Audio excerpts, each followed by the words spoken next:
avec qui nous sommes en train vraiment de pouvoir, on fait déjà un travail dans le secret pour aider plusieurs personnes à l'acquisition dans le domaine immobilier. Vous voyez, notre but, ce n'est pas seulement de demander aux gens de donner pour le projet de la salle, ça on le fait, mais nous voulons aussi tout le monde dans l'église, pour ceux qui le peuvent, en tout cas, les aider, les coacher, pour que chacun puisse devenir aussi propriétaire. Y a-t-il des gens qui veulent devenir propriétaires ici? Amen. J'ai pas... moi, je suis déjà propriétaire. Bon, on veut être propriétaire de plusieurs choses encore. Alléluia. Gloire à Dieu. Amen. Tu peux être là où tu es aujourd'hui, mais il ne faut pas rester là où tu es demain. D'accord. Amen. Alors, il va nous parler d'un thème vraiment important. Il va glisser aussi ce côté-là, parce qu'il est, il est non seulement pasteur, il est venu avec son épouse, le couple prophétique, Ruben et Zéphine Guessand. Et il est aussi dans le domaine séculier. C'est, comment on vous appelle encore? Il est courtier en immobilier. Vous voyez? Il travaille avec, il est responsable de la structure meilleurtaux.com. Il a la licence de cette grosse boîte, je crois, c'est le numéro 1 ou numéro 2, après CAFPI, je crois. Numéro 2 après CAFPI. Et alors, il va nous apporter la parole. Et après, il va avoir des questions. Donc, vous pouvez poser toutes sortes de questions. Et derrière ça, nous voulons aussi faire un accompagnement pour ceux qui veulent bien. Il le fait déjà pour certaines personnes. Voilà. Amen. Voilà. Nous croyons que le rôle de l'Église, c'est aussi d'enrichir les hommes et les femmes. Que Dieu vous bénisse. On acclame le Seigneur pour son serviteur, le prophète Guessant. God bless. Merci. Alléluia. Amen. Donc, je ne vais pas dire beaucoup d'Alléluia et d'Amen. Je suis désolé.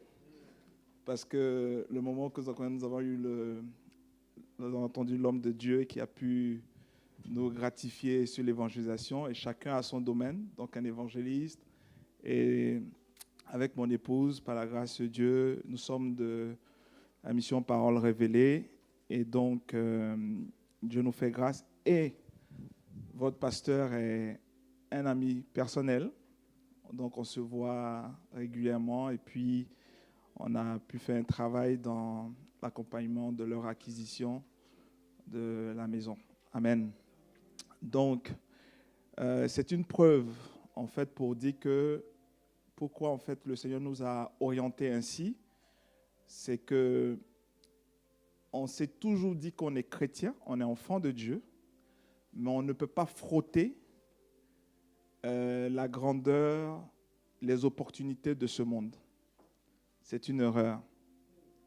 On ne peut pas être un grand banquier, on ne peut pas être propriétaire de banque, on ne peut pas être propriétaire d'institutions, on ne peut pas arriver. Est-ce qu'on peut avoir un certain niveau social? C'est possible. Amen. Amen. Et c'est pour ça, avec mon épouse, nous voulons ici, qui est toujours avec moi et qui m'accompagne dans... Vous savez, dans un couple chrétien, c'est très difficile parfois d'avoir... je bénis sa vie, une femme ou un homme qui a une femme qui a son homme qui l'accompagne dans ses projets. Et c'est important pour notre équilibre, pour l'équilibre du couple, pour l'équilibre de l'avancement du projet. Si, éventuellement, je commençais comme ça, hein, si l'autre n'arrive pas à comprendre ton projet ou n'arrive pas à comprendre là où tu veux aller, il faut être patient. Il faut pouvoir attendre l'autre, laisser le temps de comprendre, laisser le temps d'apprendre avant de pouvoir te lancer, de dire oui, je n'ai pas besoin d'elle, moi je fais mes affaires, je fais mes choses, ce n'est pas mon problème.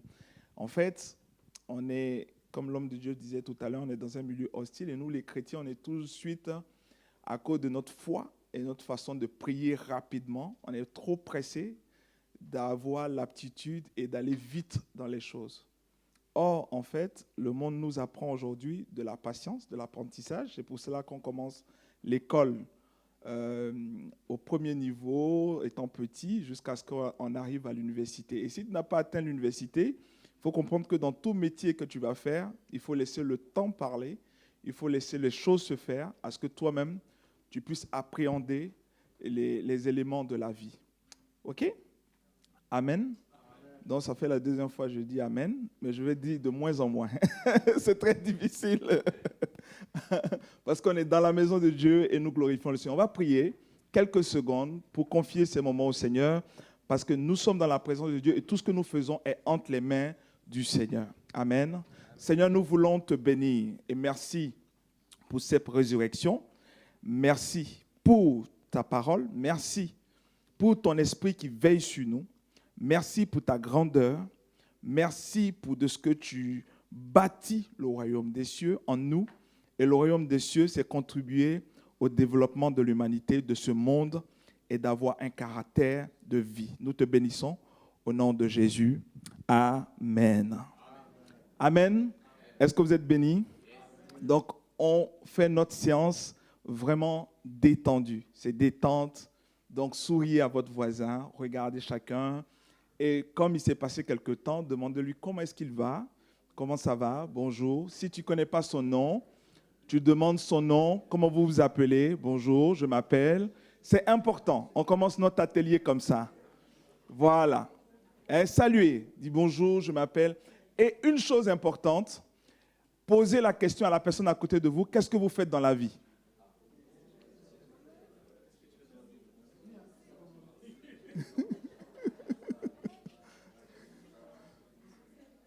Amen.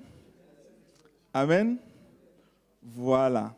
Et quand on pose cette question souvent de savoir qu'est-ce que vous faites dans la vie, il y a des personnes qui vont dire « Ah, mais non, je ne sais pas ce que je veux faire. » Mais en fait, pour dire ce que vous faites dans la vie, il faut identifier ce que vous aimez faire.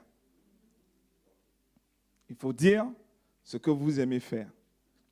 Et de dire si vous êtes quelqu'un qui aime les finances, qui aime ceci. Non, moi, je suis en voie, je suis en train de devenir, je suis en train de faire ce métier aujourd'hui. Et même ne pas avoir honte de ce qu'on fait aujourd'hui. Alléluia.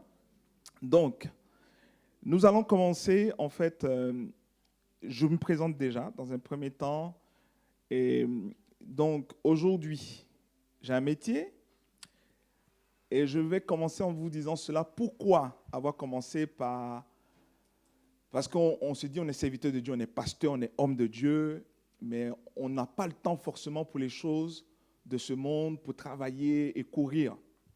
Mais je peux vous assurer que c'est possible. C'est possible parce qu'aujourd'hui, même si je suis un pasteur, je suis un serviteur de Dieu, on a l'église, on a le week-end, donc on travaille 7 jours sur 7 avec mon épouse. Mais on a l'opportunité aussi, et c'est pour ça qu'on priait, parce que beaucoup de chrétiens prient. Je veux être un entrepreneur, comme ça je suis libre. J'ai des employés, j'ai des gens qui travaillent pour moi, c'est bien vrai. J'ai une assistante aujourd'hui qui est en train de répondre aux mails, au téléphone, et de ma ligne directe, c'est transféré. Mais le problème, c'est que tu travailles beaucoup plus, en fait.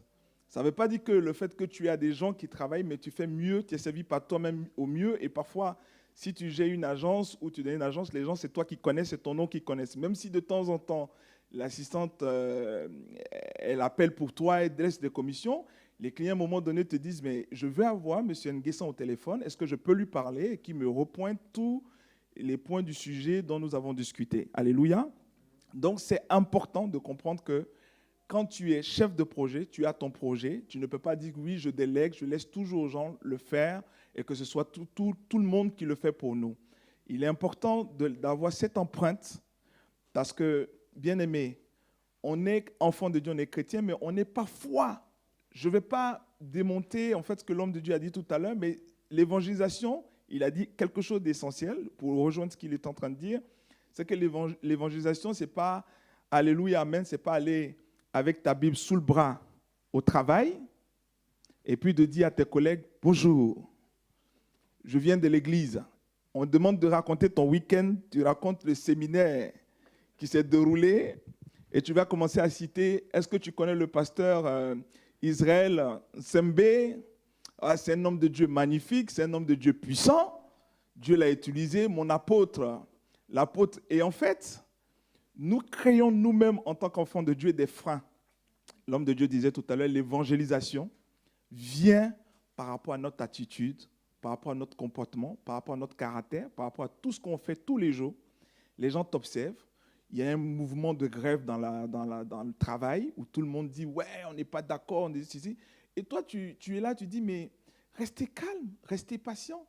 On peut demander les choses doucement, on peut demander les choses avec patience, avec paix, et on va l'obtenir. Moi, je reste à ma place. Et parfois, pour introduire notre moment, c'est que tu n'as pas besoin de crier sur tous les toits que tu es chrétien, que tu es enfant de Dieu. La curiosité va emmener les gens à dire, mais tu fais du Bouddha ou les nuits, tu fais quoi? Tu dis non, moi je prie. Si la personne va chercher, tu dis je prie Jésus. Je sais. Mais cette histoire d'église évangélique, là, je vous sens chaud, vous êtes protestant, c'est ça? Oui, mais vous comprenez le protestantisme comme vous voyez sur Internet, sur les réseaux sociaux? Non. Mais en fait, on a une paix intérieure parce qu'il y a une chose qu'on appelle le Saint-Esprit. On sait parler à Dieu, on parle à Dieu, on programme les choses dans la prière. On parle de programmation dans la prière parce que ce qui n'est pas nécessaire pour moi, ce qui n'est pas important, je commence à chasser cela par la prière, à dire non, je refuse, je ne veux pas cela. Et la prière, en fait, c'est une réorganisation de notre structure spirituelle, de notre personne spirituelle, de notre personnalité, et de reprogrammer, comme le monde aujourd'hui est infecté, le monde aujourd'hui annonce que des mauvaises nouvelles. Ouvrez juste la télé, ouvrez juste la radio. Vous ne pouvez pas passer quelques secondes sans qu'on vous annonce une mauvaise nouvelle, parce qu'en fait, cela, c'est la marque de la bête. La marque de la bête, ce n'est pas le 666 qui va être inscrit sur ton front en gros, ou une puce qu'on va mettre dans ton cerveau, mais c'est ce que tu vas captiver par tes regards, par tes pensées, par tout ce qu'on va t'annoncer, par tout ce qu'on va t'apprendre. Est-ce que vous saisissez? Le diable est beaucoup plus malin, subtil qu'on le pense. Et c'est comme ça qu'il va commencer. Et notre thème, c'est comment un chrétien, dans toute cette hostilité, dans toute cette situation, peut réaliser ses projets. On va moins ouvrir la Bible, mais on va faire des cas pratiques. On va aller dans la pratique. Et après, vous aurez l'opportunité de poser des questions. C'est bon? OK? Que Dieu nous bénisse. Donc, comment réussir ces projets? Nous allons voir des habitudes à avoir, des habitudes de vie. En fait, quand on parle d'habitude, on parle d'habitude de vie. Tu as déjà une très bonne habitude, je pense que celui qui est là aujourd'hui a une très bonne habitude de vie spirituelle. Parce que tous les dimanches, tu es là. C'est pas ça? La preuve, tu es là à l'atelier du séminaire. Tu es même là à tous les ateliers. Tu es là au culte du soir. Tu es là tout le temps. Quand on dit jeûne, tu jeûnes. Donc, le côté spirituel, tu prends des habitudes. Mais en plus du spirituel, tu dois prendre des habitudes aussi dans la vie à avoir, c'est-à-dire cette habitude, et utiliser le spirituel pour t'aider à pouvoir gagner dans le physique. Parce que le spirituel, on est d'accord, domine le physique. C'est l'infiniment grand, c'est l'infiniment petit, c'est l'infiniment invisible. Mais aujourd'hui, ce qui est important de comprendre, c'est que en tant qu'enfant de Dieu, nous devons aussi adapter à la parole de Dieu des thèmes que nous entendons aujourd'hui. Ce n'est pas un coaching, mais la parole de Dieu déjà nous coach. On a le meilleur coach qui est le Saint-Esprit. Le Saint-Esprit nous coach tous les jours. Mais c'est juste parce qu'on est têtu et on regarde que ce qui nous influence. Qu'est-ce qui nous influence? Et qu'est-ce qui peut t'empêcher à ne pas réussir tes projets? C'est l'influence. Qu'est-ce qui peut briser l'influence? Premier élément, c'est la passion. Je vais vous dire une chose. Je suis en passion du métier que je fais en tant que conseiller financier, en tant que courtier, et comment j'y suis arrivé. Je vais d'abord commencer à rendre ce petit témoignage et vous allez comprendre. Donc, originaire de Côte d'Ivoire, étant serviteur de Dieu et ayant fait des études en commerce et aimant vraiment le commercial, le Seigneur a permis, pendant quelques années, en voyageant, d'arriver, de développer une marque de téléphonie. Donc, un jour en prêchant ici, j'ai rendu un peu le témoignage où je suis rentré juste en intérim, comme il y a plus d'une dizaine d'années, 11 années comme ça, où je suis rentré juste en intérim pour pouvoir juste commencer en tant que commercial. Mais il y avait toujours, vous savez, dans certaines entreprises, les gens partent, ils reviennent, ils partent, ils reviennent. Il y a des gens qui ne sont pas contents, je ne suis pas bien payé. Et c'est encore mieux en Suisse, où on se dit, oui, on peut toucher plus qu'en France. Mais ce qui s'est passé, c'est que c'est une marque qui débutait, donc c'était Lebara Mobile. Et quand ça débutait, j'ai commencé à comprendre et réfléchir, mais qu'est-ce que vous emmenez comme produit? Et c'était un produit MVNO. Donc il y avait déjà la passion qui avait animé mon cœur de pouvoir réaliser un projet qui commence, qui débute et que la marque soit aujourd'hui connue. Aujourd'hui, je pense que dans le milieu de tous ceux qui appellent à l'étranger, c'est une marque qui est connue. Mais cette passion que j'avais au travail, parce que le problème, c'est qu'on a un blocage. En tant que souvent enfant de Dieu, j'entends, et je vais vous parler des choses que j'entends souvent dans l'église. Ah, homme de Dieu, ça ne va pas au boulot. C'est trop dur. J'ai dit, pourquoi c'est dur? Ah, les attaques là, c'est trop fort. Pourquoi c'est fort? Ah non, mais les gens, je ne sais pas pour rien. Ils ne me parlent pas, ils ne me saluent pas, ils ne me regardent pas. Mais en fait, vous ne vous rappelez pas de, comme l'homme de Dieu est en train de dire, que vous serez persécutés et quand vous entendrez des bruits de guerre, quand vous entendrez ceci ou cela, réjouissez-vous. Vous n'avez pas compris ça ou vous l'avez compris? Ça veut dire qu'en fait, c'est un signe pour dire que Dieu est avec vous, comme l'homme de Dieu est en train de le dire. Donc, au moment où, dans le début de ce métier, c'était hostile, et j'ai fait beaucoup d'années dedans, de dire oui, je commençais au bas de l'échelle jusqu'à être responsable régional, jusqu'à être... Mais en fait, le chrétien n'est pas patient de dire je suis à un niveau, j'attends 3, 400, 5 ans, 10 ans, et puis on me met à un autre niveau pour avoir toute l'expérience pour le faire. Et un jour, en pleine réunion, je partageais cette expérience de dire, écoutez, comment est-ce qu'on peut gagner le marché des personnes qui sont de l'étranger ici? C'est ce qu'on appelle en fait la publicité sur les magasins. Donc tout ce que vous voyez sur les magasins, c'était des initiatives de réunion en 2007, 2008, de dire qu'il faut qu'on colle la marque sur les magasins où les gens vont. C'est-à-dire tu vas dans un magasin africain pour faire des courses, ou tu vas dans un type de magasin parce que tu retrouves le pondou là-bas ou ton plat de chez toi. C'est ça, non?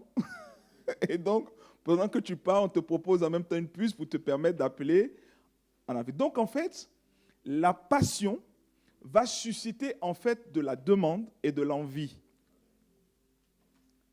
Et cette passion-là qui va demander de l'envie et du besoin va donner aux gens de dire, écoute, j'aime aller dans un endroit. Et en fait, ce qu'on ne sait pas dans la passion, c'est que la passion donne des centres d'intérêt. Donc forcément, dans la passion, tu vas rencontrer des gens qui pensent comme toi, qui réfléchissent comme toi, qui vont dans les mêmes objectifs que toi.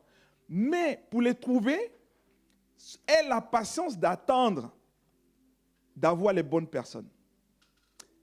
Hier, nous avons un frère à l'église qui ouvre, par la grâce de Dieu, un restaurant et on se coach. Parce que le coaching, ce n'est pas que un qui est le chef, le patron qui a toute l'expérience et la connaissance, qui coach quelqu'un pour dire, bon, voici ce qu'il faut faire.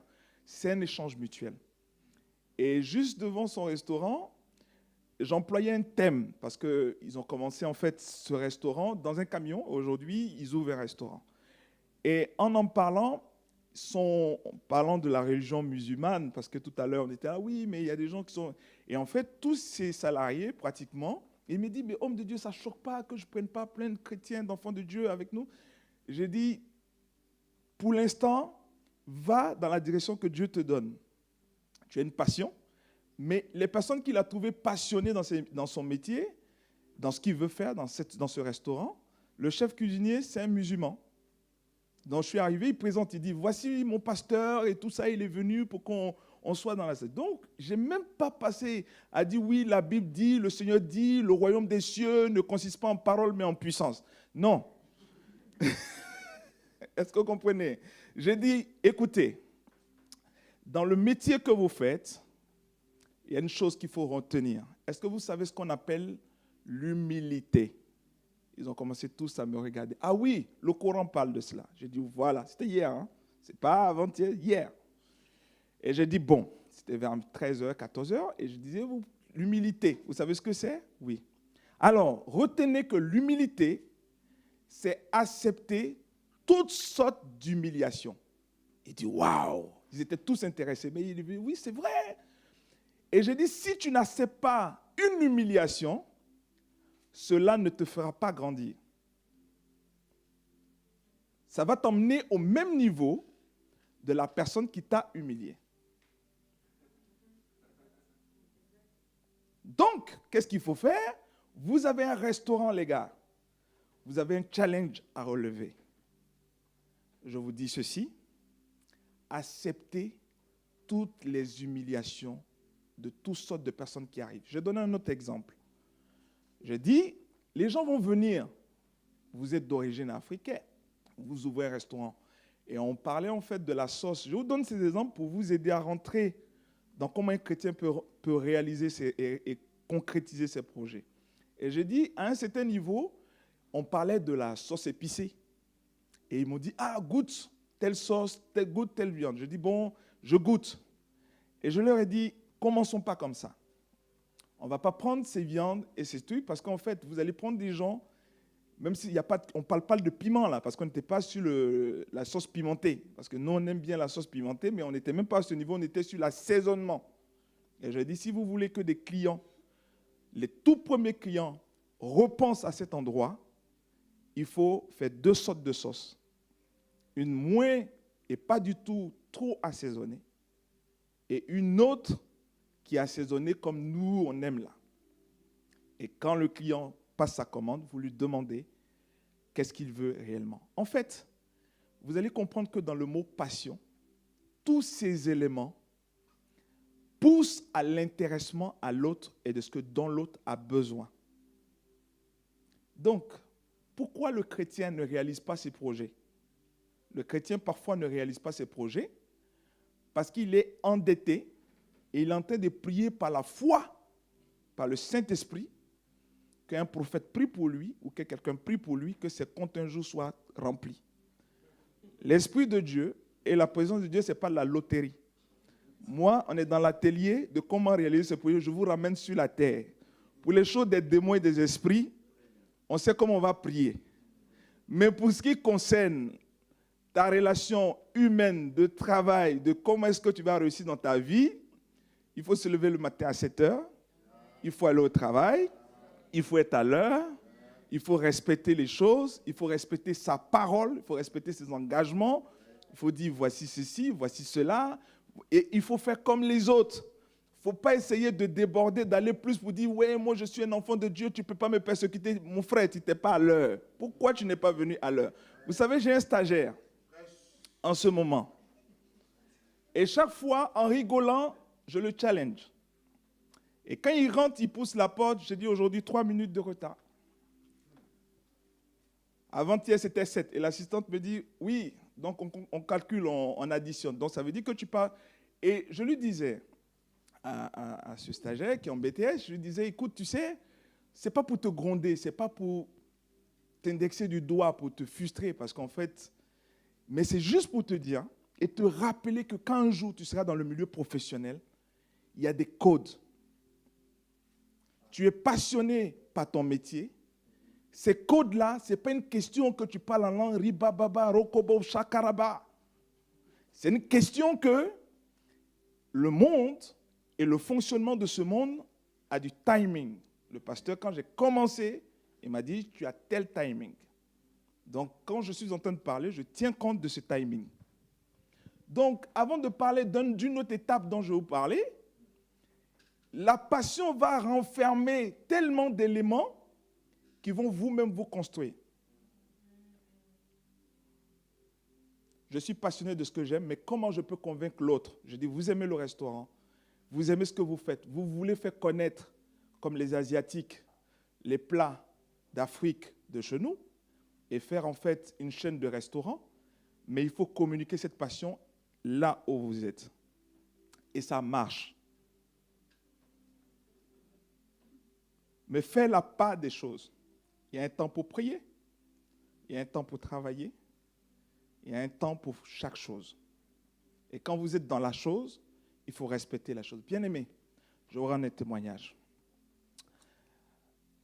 J'ai une première assistante avant qui est partie, qui avait fait plusieurs années, et en fait, Elle me dit, tu es trop gentil. J'ai des clients qui arrivent, qui m'agressent, limite qui m'insultent, qui me raccrochent au nez.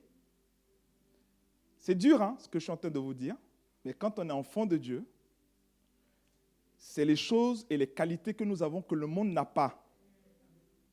C'est ce que le monde n'a pas que tu dois avoir. Et toi, en tant que chrétien, on doit te donner la responsabilité d'entreprise de grandes choses.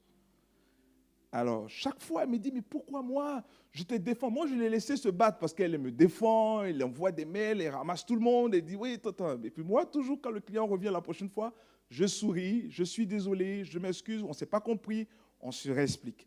Mais elle me dit, mais c'est pas possible, les gens te manquent de respect, tu ne peux pas te laisser faire.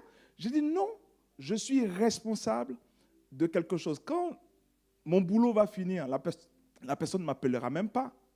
Alors, à un moment donné, cet aspect, ce comportement, a commencé à lui faire dire, mais attends, tu es de quelle confession religieuse? On était là depuis près de 2 ans. Je n'ai jamais dit que je prêchais tous les dimanches, j'étais pasteur, homme de Dieu, tout ça. Jamais influencé. Elle m'a dit, oui, mais j'ai entendu parler de faire des coups gospel. J'ai entendu des gens qui chantent en gospel. J'aimerais rentrer dans un groupe gospel. J'ai dit, oui, je t'encourage, rentre dans un groupe gospel. Ça va t'aider. Et les chants que tu chanteras dans le gospel vont t'aider. Une Européenne, elle a dit, bon, ok, je vais m'inscrire. J'ai trouvé un groupe quelque part, je vais y aller. Aujourd'hui, elle est la trésorière du groupe gospel. Elle ne va pas à l'église. Mais elle a commencé à être passionnée des choses spirituelles sans se rendre compte. Donc, elle a commencé à inviter tout le monde. Et c'est pour dire que, chrétiens, on a nous-mêmes une passion des choses de Dieu, mais ayons aussi une passion des choses de la vie. Donc, comment un chrétien peut réussir dans la vie? Parce ça c'est un frein aussi pour nous. Ça crée même des problèmes à l'église, de sorte que même le pasteur est obligé de quémander. On est obligé de tendre la main. L'église doit être passionnée. Deuxième élément. Quand tu finis de réunir tous ces aspects de passion, tu as la vision. Donc c'est étonnant parce qu'en fait, c'est la passion qui crée la vision. Parce que tout de suite, on est pressé de dire, oui, j'ai une grande vision, je vois loin, je veux faire des choses, parce que l'Esprit de Dieu nous a emmenés à la grandeur. Mais tu es freiné parce que tu n'es pas passionné. Tu n'aimes pas ce que tu fais. Et en fait, avant d'arriver à la vision, tout ce que vous ferez sur la terre, vous devez avoir toujours une vision de long terme. Ne voyez pas court terme. C'est vrai que la prière te pousse souvent à avoir un besoin de court terme, de dire, j'ai besoin, Seigneur, pas la foi, règle, c'est urgent, il y a telle situation, il faut que ça se règle. Non. Quand tu es passionné par quelque chose, tu laisses le temps. Et le deuxième thème, pourquoi je vous donne l'exemple de ce que je vous expliquais sur ce coaching hier, qui était vraiment bénéfique aussi pour moi, parce que le Seigneur m'a emmené 2 thèmes que je leur ai donné. Je leur ai parlé de l'humilité. Et deuxième, je leur ai dit, je vais vous donner un deuxième thème, le temps parle. Ils ont dit, waouh! Il dit, mais oh frère, là, mais ton pasteur, il est bizarre. Hein? Le temps parle. Ça veut dire qu'en fait, le fait que l'ancienne assistante se plaigne. Oui, mais non, Ruben, mais je ne comprends pas, je laisse. Et en fait, le fait que j'ai compris un thème, que le temps parle, pourquoi est-ce que je vais répondre immédiatement à la colère, à l'indulgence, à ce que quelqu'un, en fait, me reproche tout de suite? Je laisse que le temps réponde. Et en fait, vous savez, le temps parle par qui? Le temps parle par la personne qui t'a humilié.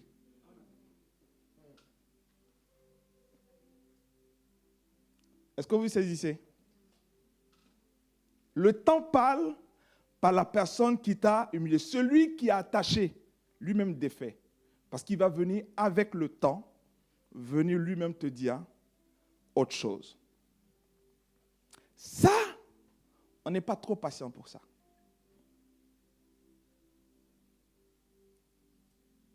Est-ce que vous saisissez?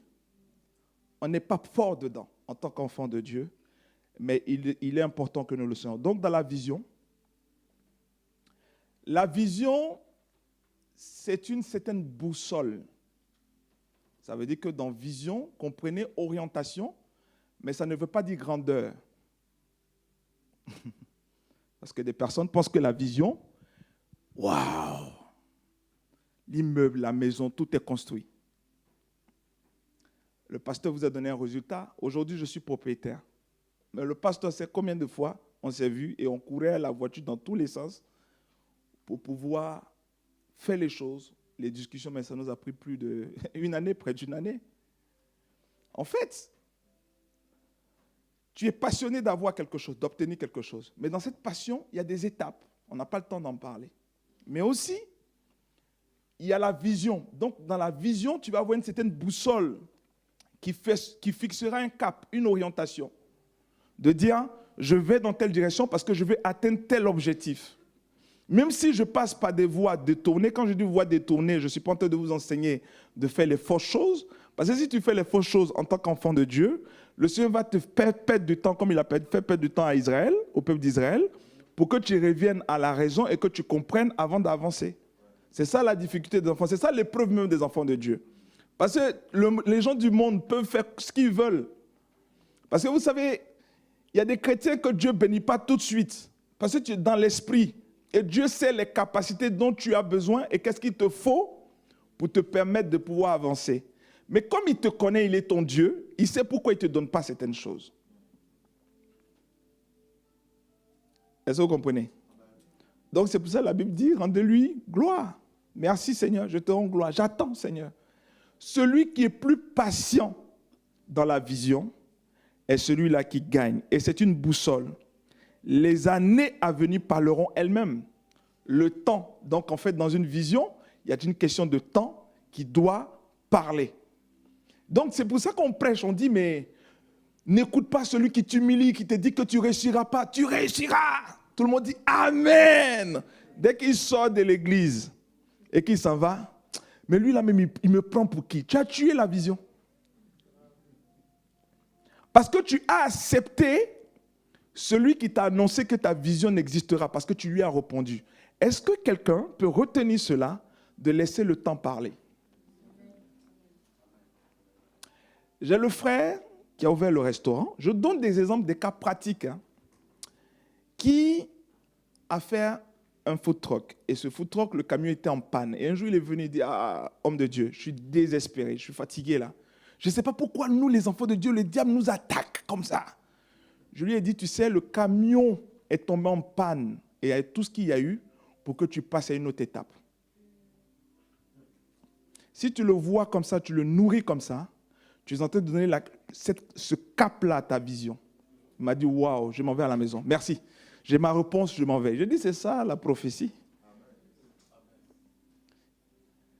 Aujourd'hui, il revient me voir pour une autre étape. Il me dit, oui, je vais prendre un fonds de commerce, ils veulent 80 000. Je dis, non.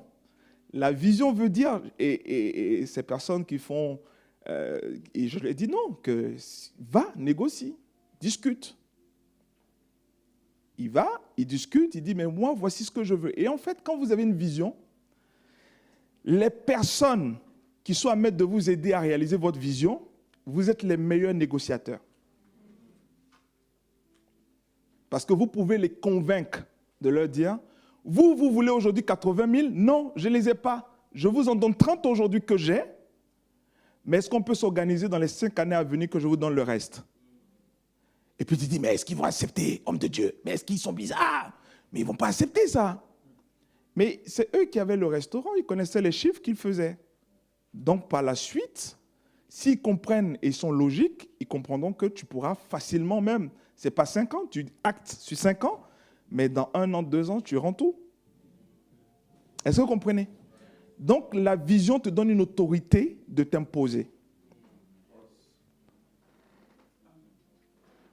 Tu ne vas pas t'endetter avec les frères qui disent, frère, j'ai une affaire, on m'a dit 80 000, est-ce que tu peux me prêter 10 000? Après, je vais voir nos frères, oui, est-ce que tu peux m'aider? J'ai besoin de 30 000. Après, tu fais ainsi, ainsi, ainsi, et un jour, tous les créanciers commencent à réclamer leur dû. Et ton affaire coule. Donc, dans une vision, il faut avoir un cap, il faut avoir un objectif, Il faut être accroché à ses objectifs pour avancer. Et ce qui est indispensable, il est important, et en tant qu'enfant de Dieu, on ne peut pas passer là-dessus, c'est qu'il faut savoir que dans les signes de notre vision, nous avons le Saint-Esprit. C'est pour cela que je vais vous prendre juste un passage.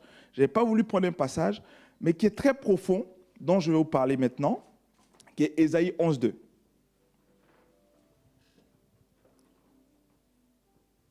Amen. Ça vous bénit ou pas? Amen. Ça vous aide, ça vous ouvre l'esprit.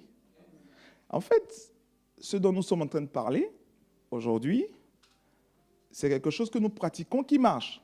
Je ne suis pas en train de vous parler d'histoires inventées ou des histoires de foi que vous n'avez pas encore vues, parce que la foi, c'est ce qu'on voit déjà.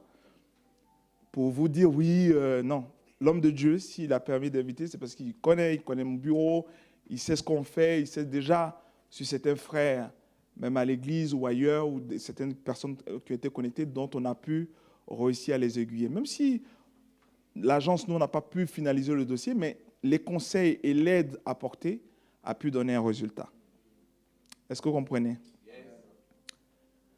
La Bible dit que l'Esprit du Seigneur est sûr, reposera sur lui. Donc, en fait, il y a une chose que tu dois savoir. Tu ne dois pas crier sur tous les toits. Moi, je suis de Cep Résurrection. Tu connais Cep Résurrection?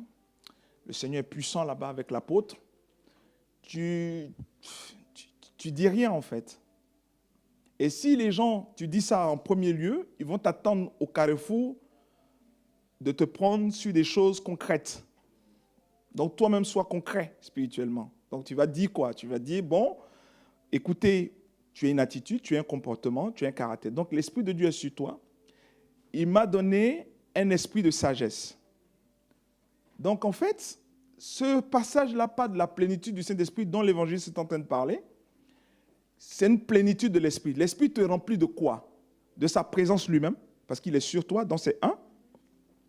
Et deuxième, il t'a donné un esprit de sagesse. Ça veut dire que dans tout ce que tu vas faire, l'esprit de sagesse va te donner, on va découper cela sur 7 branches, on va dire sur 7 étapes. Donc en fait, ce que nous sommes en train de voir, comment tu vas réussir tes projets, se développe sur 7 étapes. Amen. 7 pourquoi? Parce que c'est la perfection. Parce que nous arrivons à quelque chose de parfait. Donc qu'est-ce qui va se passer? Tu as la passion. Et dans la passion, inclut la sagesse. Amen. Mais qu'est-ce qui te passionne? C'est l'esprit toujours. Donc en fait, tu mesures par cette sagesse-là ce que tu as comme passion. Et il m'a donné un esprit d'intelligence. Donc en fait, l'intelligence va décrypter la sagesse. Qui a compris? L'intelligence va décrypter la sagesse. On peut être sage sans être intelligent. Je vais vous donner un exemple dans la parole de Dieu. On lance la pierre quand on veut lancer la pierre contre cette femme qu'on juge. Vous comprenez? La sagesse de Jésus les laisse dans un temps de silence, il écrit par terre. Il ne dit rien. Seigneur, ses disciples, mais tu ne parles pas. Et il dit après, il se relève, l'intelligence interprète son silence. Parce que je vous ai dit quoi?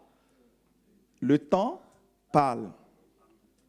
Est-ce que vous comprenez? Le temps parle. Donc il a laissé le temps, et le temps a parlé au travers de lui. Ça pouvait aussi parler au travers eux, en disant celui qui n'a jamais péché, qui lance la première pierre. Donc en fait, l'intelligence a révélé la sagesse.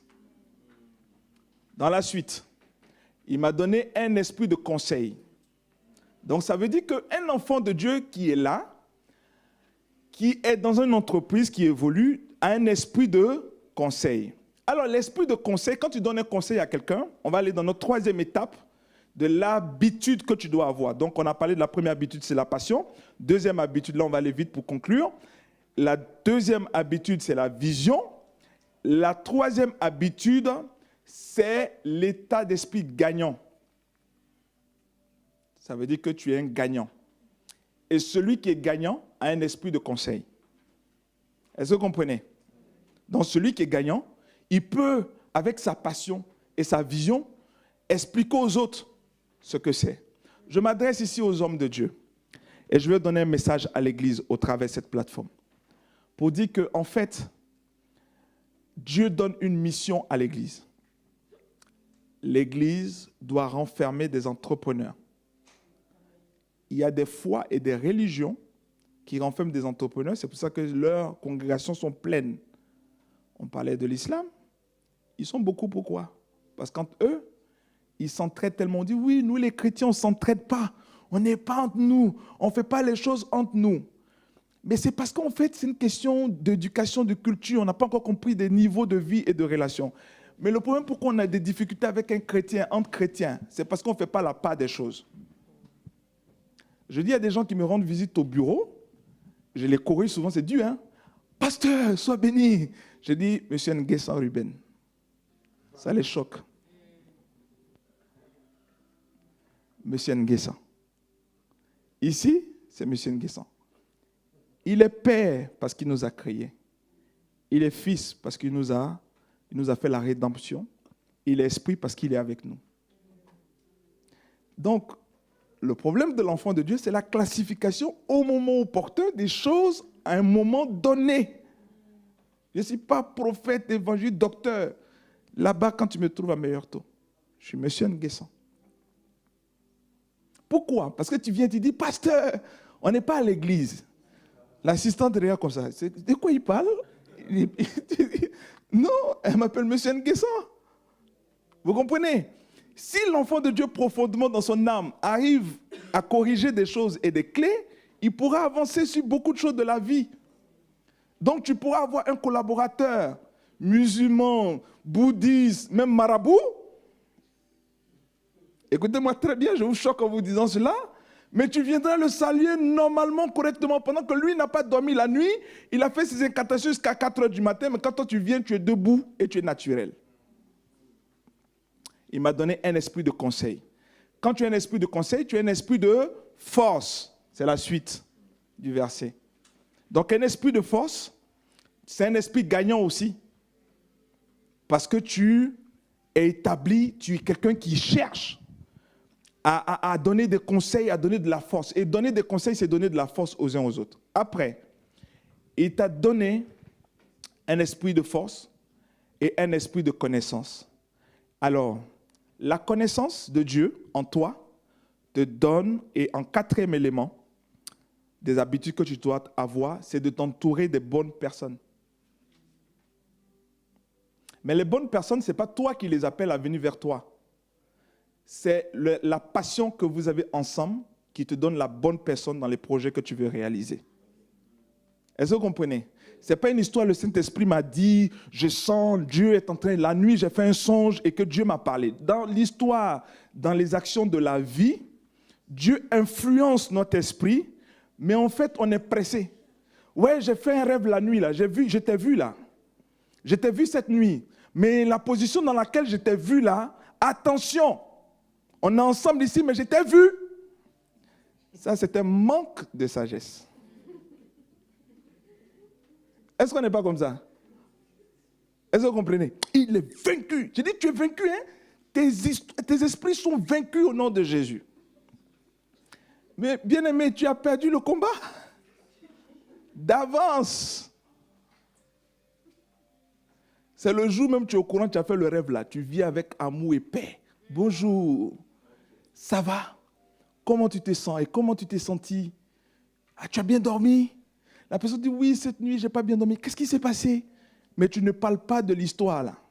Tu restes à ta place et tu as la prière pour reprogrammer. Donc, tu t'entoures de bonnes personnes. En fait, le problème, tu ne peux jamais t'entourer de bonnes personnes, mais rends les gens dans ta vision passionnés de ce que tu es. Est-ce que vous comprenez? Rends les gens.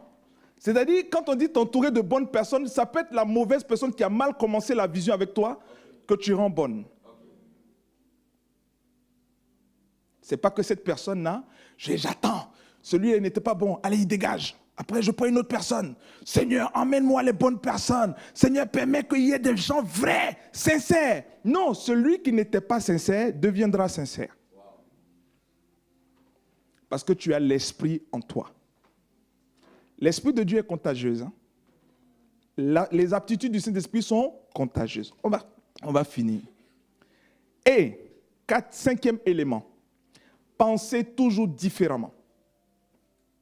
C'est pour cela que dans ma façon de vous parler, et c'est pour ça que cette résurrection, vous devez toujours faire la différence en étant conduit par votre apôtre. Faites toujours la différence. En coachant hier, en parlant aux personnes qui sont dans ce restaurant, c'était toujours de dire les choses autrement. Mais lui, il me rappelait toujours de dire, oui, j'ai vu ça dans le Coran. Le Coran nous dit ceci.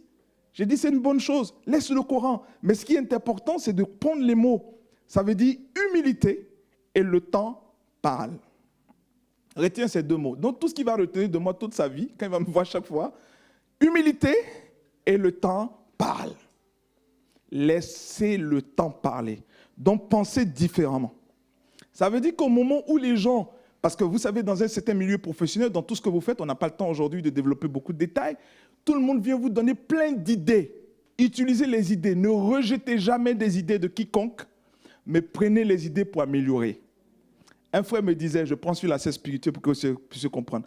Ah, homme de Dieu, j'ai ma femme qui va bientôt se baptiser à l'église catholique. J'ai dit, on va vous accompagner là-bas pour remercier le Seigneur, parce qu'elle est la première étape. Après, elle va passer par l'immersion. Il a comme ça, il me dit, mais homme de Dieu, de quoi tu es en train de me parler là? C'est choquant ce que tu me dis. J'ai dit, oui. Parce que si tu lui dis non, elle va dire, mais mon mari, il est contre moi. J'ai dit, ton pasteur me viendra à la fête même. On viendra pour la remercier, la féliciter et on attendra la prochaine étape. Parce qu'elle a commencé par l'aspersion, elle va terminer par l'immersion.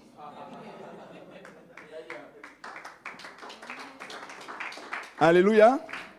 Mais c'est penser différemment.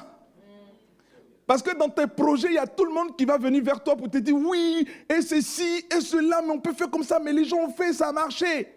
Mais toi, tu es un enfant de Dieu, Dieu te donne une sagesse, une intelligence, un esprit de conseil, un esprit de force, et tu dis autre chose.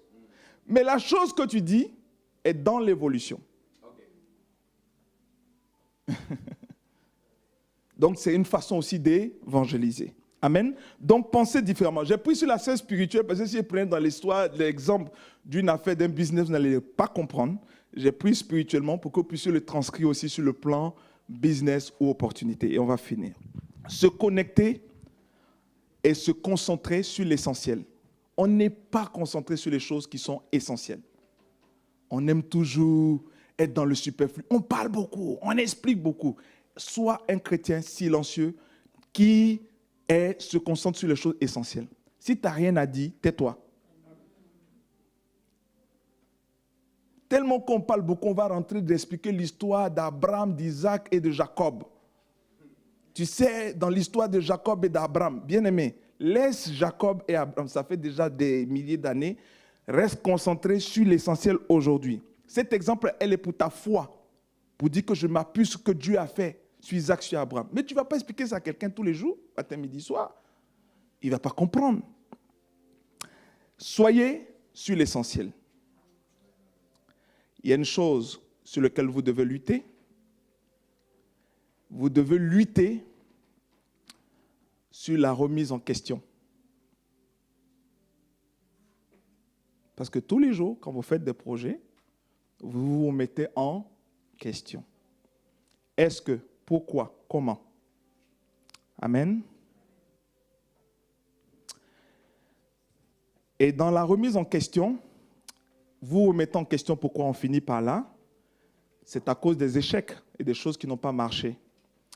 Considérez, dans la réalisation des projets de votre vie en tant qu'enfant de Dieu, l'échec comme une autre tentative à recommencer. C'est pour ça qu'on dit le temps parle. Je vais m'arrêter là. Que Dieu vous bénisse. On va passer aux questions. Amen. Est-ce que ça vous a fait du bien? Est-ce que ça vous a aidé? Je reprends. Passion. Une vision. Un esprit qui gagne. Et s'entourer de bonnes personnes. Vous avez compris aujourd'hui que quand vous vous entourez de bonnes personnes, ce n'est pas forcément des personnes qui vont venir d'ailleurs, c'est des personnes qui seront transformées par votre vision par votre projet. Est-ce que vous comprenez? Parce que plus les gens durent avec vous, je vais vous donner un exemple du monde. Aujourd'hui, vous voyez un milliardaire ou quelqu'un de très puissant, de très riche. Vous comprenez? La passion que vous avez eue ensemble et que le fait que vous soyez ensemble des années, vous devenez plus que des frères et des sœurs. Et cela vous donne toujours de gagner et de réussir dans votre projet. Donc, en fait, ne pense pas que toujours dans tes projets que tu vas réaliser de ta vie, tu dois avoir des gens 1 mois, 2 mois, 3 mois, 3 ans, 4 ans. Après, vous vous séparez. Même si vous êtes séparés, réconciliez-vous. Cela va vous reconstruire. L'Église, l'enfant de Dieu, le chrétien par la parole de Dieu doit arriver à être cette statue parfaite de Dieu, mais être mieux stable. On n'est pas stable.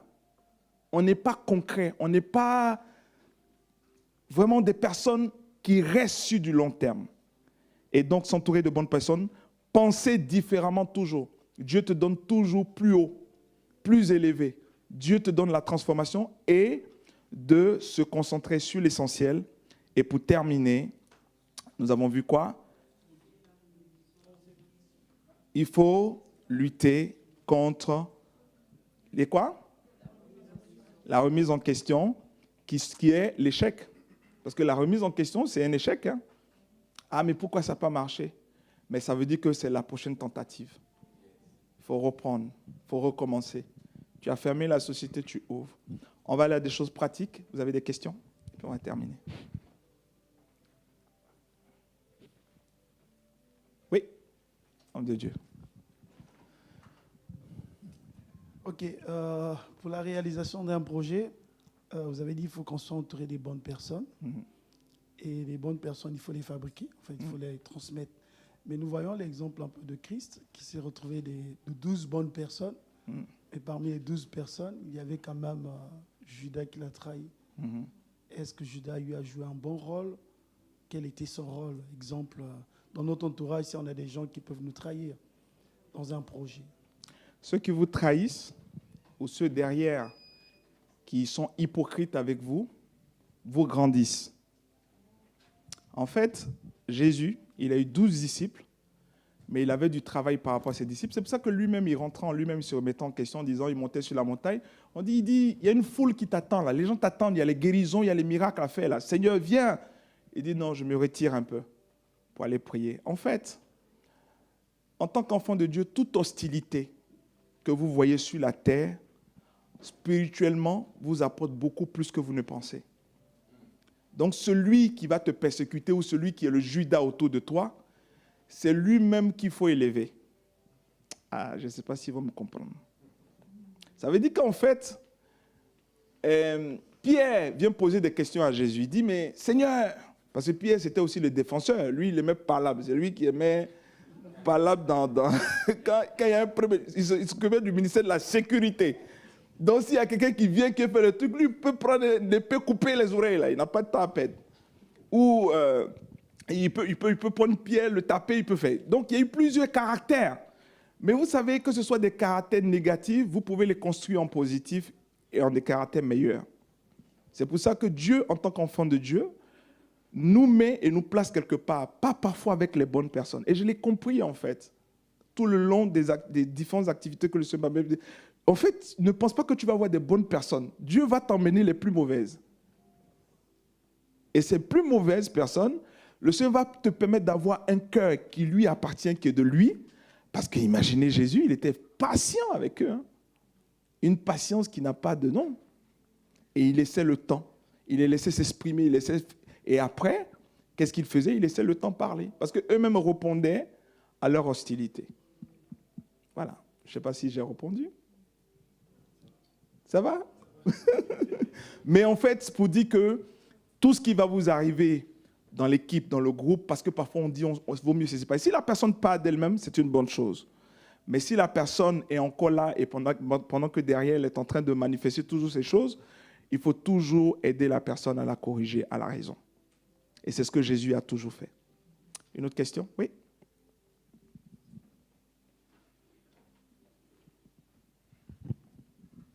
Je dois dire, au niveau de mon témoignage, on parlait de Judas. Et moi, j'ai eu une personne où, effectivement, j'ai agi comme tu nous le dis. Mais ce qu'il faut visualiser, c'est que la personne, quand elle ne veut pas changer, elle s'en va toute seule. Oui. On n'a pas besoin de la faire partir. C'est ça. Très bonne réponse. En fait, oui, effectivement, la personne, quand l'esprit ou le démon qui est là dans la personne ne va pas avec vous, à un moment donné, c'est elle-même qui sera obligée de dire, je pars. Mais sachez que derrière vous, quand elle partirait, elle rendra témoignage de vous. Et ça va apporter aussi une bénédiction. Vous allez, moi, dans le milieu dans lequel je suis, qui est très dangereux, c'est-à-dire, on va dire, oui, oh, M. Nguesson, il est trop lâche, trop gentil, trop... Mais en fait, Dieu permet que les gens aient cette image. Je ne vais jamais reprocher un client, oui, après vous m'avez fait un coup derrière, vous êtes allé voir une autre banque, vous n'êtes pas bien. Je dis, super, je suis content pour vous. Le plus important pour moi, c'est que votre projet se soit réalisé. Vous tuez la personne. Vous avez dit, mais attends, le gars, je l'ai utilisé, j'ai fait jusqu'à la fin, puis à la dernière minute où je devais signer le contrat par lui, je suis passé ailleurs, je lui ai caché des choses et il me dit félicitations. Une autre personne? Oui? Vous avez dit... Bonjour. Bonjour. Vous avez dit que quand on est passionné... Pardon, j'ai noté ma question. Vous avez dit que celui qui était patient, celui qui est patient dans la vision, c'est celui qui gagne. Oui. Et aussi qu'on devait être passionné de ce que l'on aimerait bien faire. Lorsqu'on est passionné, qu'on attend, mais qu'on n'obtient pas les résultats, en fait, qu'on obtient un blocage, est-ce qu'on devrait quand même persister parce qu'on est passionné, on finirait par gagner, ou savoir se remettre justement avoir un recul, voir un peu ce qui nous attend et puis avancer peut-être différemment? C'est parce qu'en fait, vous avez une horloge en vous qui compte dans votre âme, dans votre esprit. Le problème, c'est cette horloge-là qui vous pose problème. Parce que vous avez parlé d'un temps qui doit arriver. Mais j'attends et ça n'arrive pas. C'est parce que ce n'est pas encore le temps. OK? Et comme ce n'est pas encore le temps, il faut attendre le temps. Parce que vous savez, les choses qui doivent se défaire pour arrêter se définissent elles-mêmes et ça vous fait arrêter naturellement. Il faut que les choses s'arrêtent naturellement. Mais vous-même, ne vous mettez pas en question comme à la fin, ne vous remettez pas en question, de dire, mais pourquoi ça n'arrive pas? Faites avec ce que vous avez, parce que c'est ce qui vous portera à la maturité. Donc, en fait, ce que vous êtes en train de dire, c'est vrai, c'est des bonnes questions, mais est-ce que oui? Mais en fait, vous êtes en train de vous remettre en question, et ce n'est pas une bonne chose, et cette remise en question prouve qu'il n'y a pas de maturité dans le fond. Les choses ne sont pas encore mûres. Parce que quand les choses sont mûres, elles avancent. Donc, en fait, vous devez vous dire que ce n'est pas encore prêt. Ce n'est pas encore mûr. Et pour terminer, vous avez une autre question? Et je vais... Oui. Oui.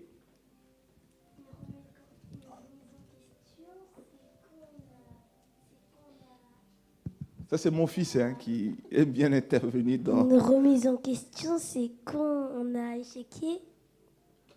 Une remise en question, c'est quand on a... Quand on a échoué. Une remise en question, c'est quand on a échoué. dit, C'est ça, exactement. Et après, tu te dis, OK, j'ai échoué, mais on a dit que dans cet échec, on doit recommencer. Voilà. On en parlera à la maison. Comme je te parle tous les jours. Je te coach tous les matins. Oui? Bonjour. Bonjour.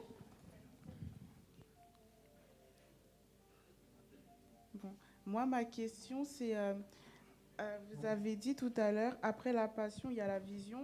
Mais si, par exemple, on a deux passions et qu'elles s'opposent, du coup, ça crée deux visions différentes, deux visions qui s'opposent.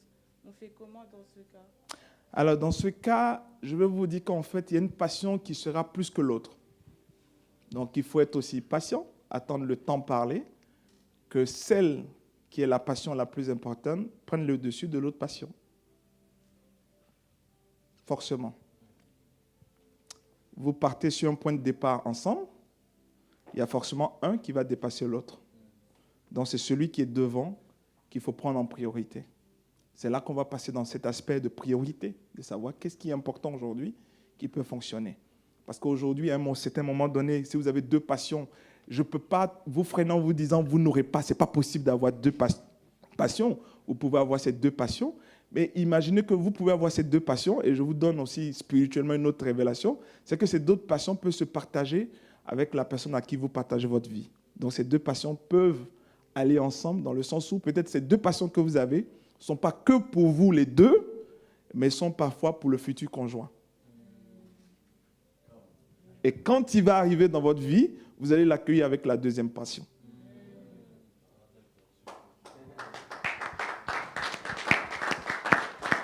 C'est bon? Oui? Bonjour. On va finir, oui. Du coup, quand vous dites penser différemment, Oui. c'est-à-dire? Penser différemment, c'est parfois un peu subtil. Penser, c'est une très bonne question percutante. En fait, penser différemment, parfois, ce n'est pas parce qu'on est opposé à ce que les autres pensent, mais c'est parce qu'on cache ce qu'on veut réellement penser. Je répète, ça veut dire que parfois, on laisse les choses se faire, les choses se dire, pas pour pouvoir venir sur les autres. Moi, parfois, au bureau, je laisse souvent les choses se faire. Après une semaine, 2 semaines, et puis je dis à tout le monde, bon, écoutez, je vous ai laissé, je vous ai entendu, j'ai vu tout ce que vous avez fait, vous avez vu, mais écoutez, je vous dis une chose, c'est que je vais vous apporter quelque chose qui simplifierait en fait votre vie. Mais qu'est-ce qui s'est passé pendant 2 semaines? J'ai caché en moi ce que je pensais réellement. Vous comprenez? Et ça aide parfois. Vous savez, Jésus lui-même était l'homme, la Bible dit qu'il n'ouvrait point la bouche. Il était silencieux. Il regardait tout le monde sauter, descendre, crier, se battre ou aller dans tous les sens. Mais il était tellement patient qu'à un moment donné, il attendait le temps et l'opportunité pour dire, bah, écoutez, au moment où tout le monde n'a plus de solution, tout le monde est bloqué, tout le monde se dit comment on va faire, tu apportes la solution. Donc, en fait, tu es différent, mais tu n'apportes pas cette différence tout de suite. Parce que si tu apportes cette différence tout de suite, tu auras des oppositions. Parce que les gens sont aussi passionnés dans leur opposition. Et c'est passion contre passion. Et ça crée la guerre. Ça crée des problèmes, ça crée des différends. Ah, mais oui, toi tu veux dire quoi? Tu es supérieur à moi. Est-ce que ça vous bénit? Voilà. Mais ces gens de choses, on apprend dans la parole de Dieu, mais c'est parce qu'en fait, on est concentré, on est dans le monde, on va dire, spirituel, mais le spirituel est avec le physique. Le spirituel est avec le physique. Et tellement que le chrétien fabule et toujours... tu parles tellement des songes et des visions et des révélations, tu cherches les prophètes et les prophéties, qu'à un moment donné, le monde réel n'existe plus pour toi. Le monde réel existe. C'est pour ça que j'aime l'apôtre, je dis ça devant vous, parce qu'en fait, je parlais avec un pasteur européen qui disait, ah Ruben, moi, je pense à toi parce que parfois, on a peur aussi des mouvements spirituels où tout le monde, ça tremble, ça tombe, ça danse et ça crie, mais toi, tu es équilibré. Je suis dans la démonstration de la puissance, je suis dans le prophétique où on peut dire l'âge, nom des gens, mais c'est abstrait pour moi parce que ça a des moments utiles pour des gens peut-être qui ne connaissent pas le Seigneur, mais pas pour celui qui est à l'église. Donc c'est pour ça que vous avez un apôtre, un homme de Dieu qui est équilibré. Parce que tout le monde peut le manifester à tout bout de champ. Mais le problème c'est que le temps, le moment ne s'y prête pas. Et il faut cadrer les choses. Amen. Dernier conseil pour terminer, parce que le temps est déjà parti. Je vais vous encourager pour tous ceux, tout le monde vit ici en France. OK? Comment? Oui, mais dans le pays où vous vivez. Dans le cadre de mon métier. Pourquoi j'ai choisi ce métier et pourquoi j'approche beaucoup de serviteurs de Dieu dans les églises?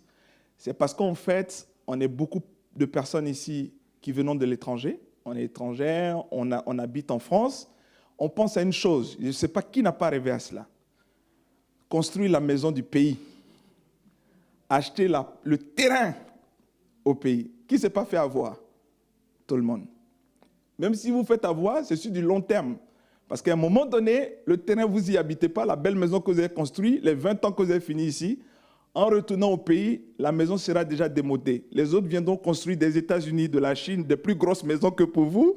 Et pour vous, c'est le plafond qui est en train de tomber, les toits, les câbles, c'est plus d'actualité. Il s'est passé déjà 20 ans. Donc, je vous emmène à cet aspect pour comprendre. Vous savez, là où vous vivez, là où vous êtes, vous devez construire des projets. C'est pour ça qu'on dit les projets de vos vies. Et c'est pour cela que je vois que dans certains milieux, même chrétiens ou africains ou étrangères, il y a d'autres qui ont cette culture. Les Chinois, des Arabes, et tout, des gens ont cette culture en fait. Les parents déjà cultivent. Et je veux que dans la maison de Dieu, les personnes aient la culture de l'acquisition, même ici. Pourquoi? Parce que quand vous avez cette culture, quel que soit le temps, quel que soit l'âge, vous pouvez y arriver. Bon, quel que soit l'âge, c'est plus difficile. Hein. Si vous avez 50, 60 ans, 70 ans, ça va être très, très difficile, je ne vous cache pas. Mais il y a toujours des solutions et il y a toujours des possibilités. Mais celui qui est jeune, qui est dans cette salle, qui a très vite eu un CDI, qui a pensé à acheter, après 2 ans, c'est comme si tu payes un loyer, un crédit de 600 €, mets-toi dans ton esprit avec toutes les charges et tout ce qui peut être en dette de prêt, je minimise cela, c'est à 400 € que tu mets de côté par mois. Après 2 ans. Il se passe 10 ans. Donc, qui peut me multiplier 400 fois 120 mois? Donnez-moi le résultat. Comment? Ça fait combien? 48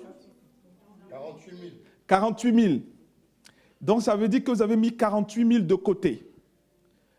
Il s'est passé 10 ans. Vous avez rencontré quelqu'un, vous voulez changer de vie pour acheter une grande maison. Vous mettez ces 48 000 où? Dans une maison à 250 000. Vous achetez une maison à 250 000, vous mettez combien? Vous mettez 40. Voilà. Donc, en fait, les projets de vie que nous avons commencent d'abord parce que nous avons une stabilité de travail. Et c'est pour ça que je vais encourager des personnes à travailler. Et je vous dis, aujourd'hui, nous sommes en Europe, nous avons des systèmes, nous avons des moyens où même si tu travailles, ça ne t'empêchera pas de dire que tu vas faire tes projets ou réaliser des projets. Tu travailles, tu te stabilises. Et j'étais autour de moi, beaucoup de collègues, pour entrer dans le métier, pour être indépendant, parce qu'on est pratiquement tous indépendants et à notre propre compte. C'est-à-dire, la première chose, et ça m'a choqué, ça m'a impressionné cette culture-là. Vous savez pourquoi beaucoup de personnes cherchent quand quelqu'un crée son entreprise, premier objectif, il a déjà acheté la maison et l'appartement en location. Et après, limite, il démissionne, mais il ne démissionne pas parce qu'il y a des systèmes en Europe où tu peux demander des ruptures conventionnelles, où tu peux avoir 2 ans de chômage et pendant que ta boîte est en train d'engranger les bénéfices et de pouvoir rentrer de l'argent, tu prépares la 3e année. Donc forcément, quand tu vas finir la 3e année, tu seras en bilan positif et tu vas pouvoir maintenant te sortir un salaire convenable, même plus que ce que tu le sortais. Est-ce que vous comprenez? C'est des idées que j'aimais comme ça.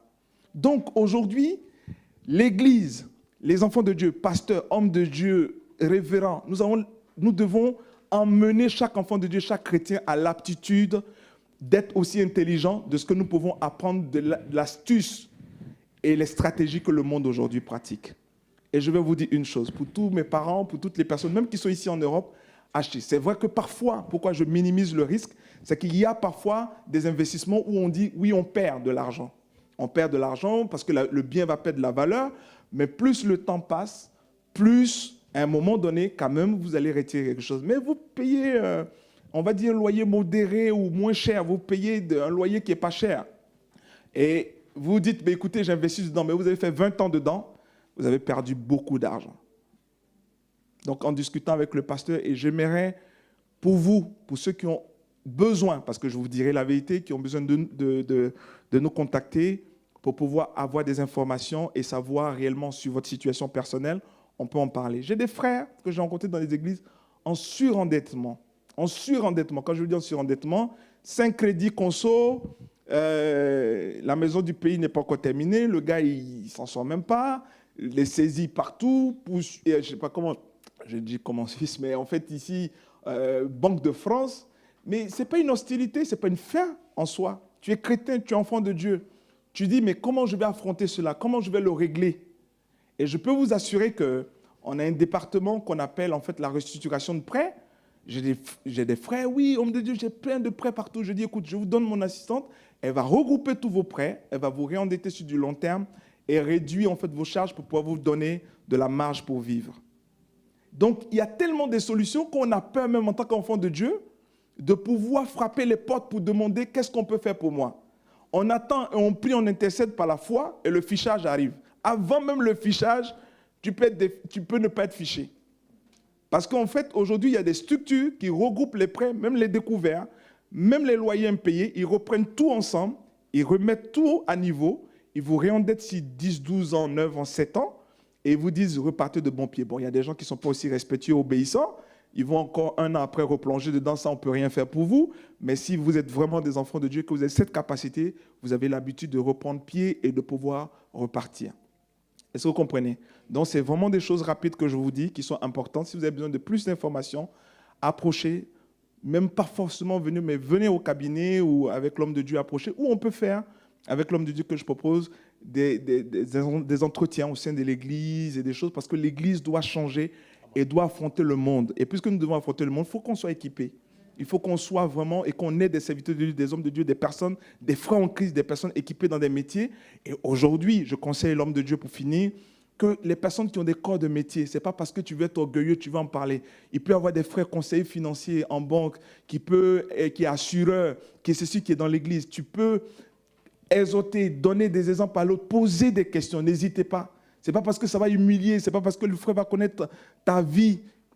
Il y a de la confidentialité. De la même façon que je travaille pour quelqu'un qui est à l'extérieur, je travaille aussi pour quelqu'un à l'église. Je resterai confidentiel, je respecterai mon métier par rapport au cadre de ce que j'ai appris. Que Dieu vous bénisse.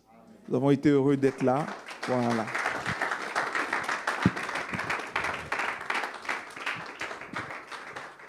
Merci. Wow. Amen. On peut encore acclamer le Seigneur. Gloire à Dieu, gloire à Dieu. Amen, amen, amen. Que le nom du Seigneur soit béni. Est-ce qu'on est béni ce matin? Waouh, waouh. Que le nom du Seigneur soit béni. Nous voulons que les choses changent. Amen. C'est ça notre objectif. On prêche l'évangile, nous gagnons les âmes, mais aussi nous-mêmes sur le plan social. Que Dieu aussi fasse des choses. Amen. Je crois que le but de Dieu, c'est le salut. Et le salut, c'est un grand mot. Ce n'est pas seulement être délivré des démons, mais c'est aussi